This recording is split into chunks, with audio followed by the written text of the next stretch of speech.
Hello my dear students, कैसे हैं आप लोग। उम्मीद करता हूँ बहुत बढ़िया होंगे। तो आज हम नए एक जीवन परिचय के साथ आ चुके हैं। इससे पहले मैंने 6 जीवन परिचय करा दिया है, ये 7वां जीवन परिचय है। और इसके बाद मैं अब नहीं लिखाऊंगा, सिर्फ 7 ही जीवन परिचय में से गद्य एवं काव्य दोनों के फंस जाएंगे। 3 मैंने गद्य में लिखा दिए हैं और काव्य में मुझे शंका थी कि 3 लिखाने पर फंसे या ना फंसे, तो इसीलिए मैंने 4 लिखा दिए हैं। अब इसमें से 100% बोर्ड पेपर में एक ना एक आ जाएगा और आपको जो याद हो उसी को लिख देना है। जो मैंने ये 7 जीवन परिचय लिखा है आपको इसे ज़रूर याद कर लेना है यदि आप बोर्ड में अच्छा स्कोर करना चाहते हैं तो, अन्यथा आपकी मर्ज़ी। तो चलिए शुरू करते हैं। और हाँ, एक चीज़ और मैं बता देता हूँ कि यदि आप जैसे मैंने लिखा है जीवन परिचय पूरा वैसे का वैसा ही लिखते हैं तो आपको एक भी मतलब संदेह, एक भी चूर नहीं है कि आप नंबर कम पाएंगे। आपको पूरे में पूरे नंबर मिलेंगे इसमें, यदि जैसे मैंने लिखा है वैसे आप लिखते हैं तो चलिए शुरू करते हैं। तो यहाँ पर लिखा हुआ है सुमित्रा नंदन पंत। इनका जन्म हुआ था सन 1900 ईस्वी में और जन्म स्थान है कौसानी। माता का नाम है सरस्वती देवी। पिता का नाम है गंगादत्त पंत। शिक्षा इनकी मैट्रिक प्राप्त हुई, मतलब इन्होंने मैट्रिक पास किया था, बस इसके आगे इन्होंने अपनी शिक्षा नहीं बढ़ाई। मृत्यु सन 1977 ईस्वी में इनकी हुई। चलिए आगे देखते हैं। अब आपको हेडिंग डालनी है जीवन परिचय और उसके बाद आगे आपको लिखना है। तो चलिए शुरू करते हैं। प्रकृति के सुकुमार कवि सुमित्रा नंदन पंत जी का जन्म हिमालय से सुरम्य प्रदेश कुर्मांचल के कौसानी नामक ग्राम में सन 1900 ईस्वी में हुआ था। तो यहाँ पर मेन क्या है, कौसानी नामक ग्राम, मतलब आपको मेन तो पूरा ही है, पूरा लिखना है, बट ये ना छूटने पाए। कौसानी नामक ग्राम ये मेन स्थान है, यहीं पर इनका जन्म हुआ था। और उसके बाद सन कब हुआ था, सन 1900 ईस्वी में हुआ था। चलिए आगे देखते हैं।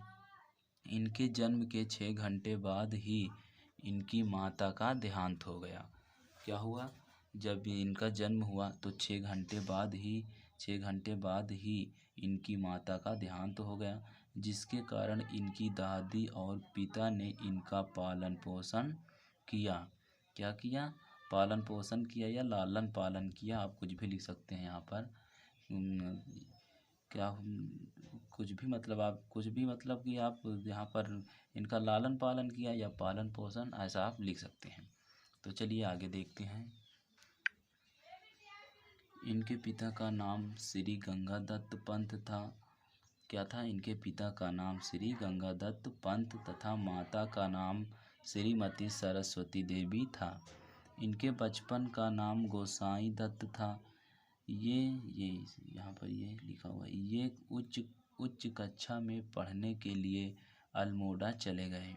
यहाँ पर एक संदेह और रहता है बच्चों को कि जो ये सुमित्रा नंदन पंत थे ये पुरुष थे या महिला, क्योंकि इनका नाम जो है ये सुमित्रा नंदन पंत ऐसा लग रहा है कि महिला है, लेकिन नहीं, ये गलत है, ये पुरुष हैं। यहाँ पर आप देख सकते हैं साफ साफ लिखा हुआ है, इनके बचपन का नाम गोसाई दत्त था। ये उच्च कक्षा में पढ़ने के लिए अल्मोड़ा चले गए। यहाँ पर लिखा हुआ है अल्मोड़ा चले गए। अगर ये पुरुष ना होते, स्त्री होती, तो यहाँ पर लिखा होता कि अल्मोड़ा चली गई, सॉरी, यहाँ पर लिखा होता अल्मोड़ा चली गई। तो आपका यह संदेह भी दूर हो गया होगा कि ये महिला नहीं पुरुष हैं। चलिए आगे बढ़ते हैं। इन्होंने अपना नाम गोसाई दत्त बदल कर सुमित्रा नंदन पंत रखा। इन्होंने प्रारंभिक शिक्षा अल्मोड़ा से पूर्ण की तथा मैट्रिक की परीक्षा, अब आगे देखते हैं मैट्रिक की परीक्षा के बाद इन्होंने क्या किया है।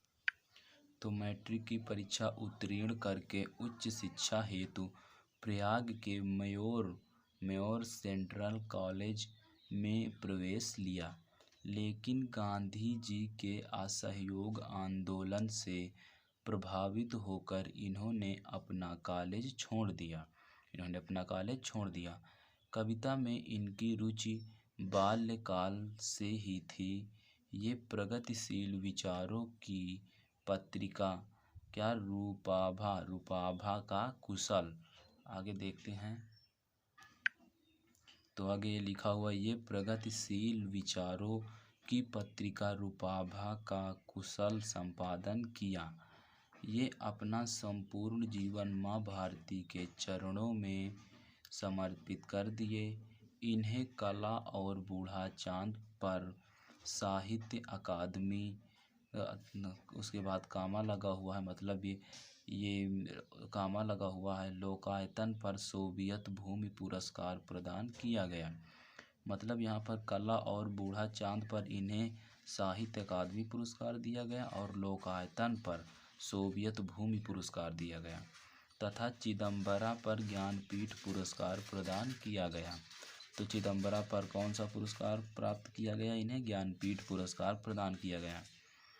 और उसके बाद आगे है, भारत सरकार ने इन्हें पद्म भूषण की उपाधि से भी सम्मानित किया। तो आप यहाँ पर देख सकते हैं क्या लिखा हुआ है कि भारत सरकार ने इन्हें पद्म भूषण की उपाधि से सम्मानित किया। इनकी मृत्यु सन 1977 ईस्वी में हुई। इनकी मृत्यु कब हुई? सन 1977 ईस्वी में हुई। तो चलिए इनकी रचनाएं देख लेते हैं। वैसे इन्होंने तो रचनाएं बहुत की है, पर हमने यहाँ पर कुछ ही लिखी हैं। तो आपको भी बोर्ड पेपर में कुछ ही लिखना है, नहीं तो आप सब वहाँ पर लिखने लगे तो फर्जी टाइम वेस्ट करें। नहीं, बस 2 3 4, इससे ज़्यादा आपको नहीं लिखनी है। तो देखिए यहाँ पर मैंने हेडिंग डाला कृतिया। उसके बाद कृतिया में है क्या है? वीणा, कामा ग्रंथि, कामा गुंजन, कामा पल्लव, कामा युगांत, कामा युगवाणी, कामा स्वर्ण धूलि, कामा कला और बूढ़ा चांद, ज्योत्सना, कामा चिदम्बरा, कामा युगपथ आदि इत्यादि हैं। मतलब आदि रचनाएं हैं, और भी इनकी रचनाएं हैं जिन्हें मैंने नहीं लिखा हुआ है। और इनकी भाषा जो है खड़ी बोली है, और शैली प्रतीकात्मकता शैली है। शैली कौन सी है? प्रतीकात्मकता शैली है। तो उम्मीद करता हूँ कि आप लोगों को बहुत बढ़िया से समझ में आ रहा होगा। मैं एक बार रचनाएं फिर से पढ़ दे रहा हूँ। इनकी जो पहली रचना है वो है वीणा, दूसरी है ग्रंथि, तीसरी है गुंजन, उसके बाद है पल्लव, उसके बाद है युगांत, फिर उसके बाद है युगवाणी, फिर है स्वर्ण धूलि, फिर है कला और बूढ़ा चांद, उसके बाद है ज्योत्सना, उसके बाद है चिदम्बरा, उसके बाद है युगपथ और आदि। मतलब आदि और भी हैं जिन्हें मैंने नहीं लिखा हुआ है। तो उम्मीद करता हूँ कि बहुत बढ़िया से समझ में आया होगा। यदि आपको कहीं भी थोड़ी सी भी दिक्कत होती है तो आप हमें कमेंट बॉक्स में पूछ सकते हैं, हम आपको ज़रूर बताएंगे। और यदि आपने मैंने जैसा कि शुरू में ही बता दिया, यदि पूरा ऐसा ही लिखते हैं तो आपको 100% पूरे में पूरे नंबर मिलेंगे, कोई नहीं काटेगा यदि आपकी राइटिंग भी सही है तो। चलिए अब मिलते हैं। अब यहाँ पर जीवन परिचय पूरा समाप्त हो गया है। अब मिलेंगे किसी नए टॉपिक्स पर। चलिए तब तक के लिए जय हिंद, जय भारत।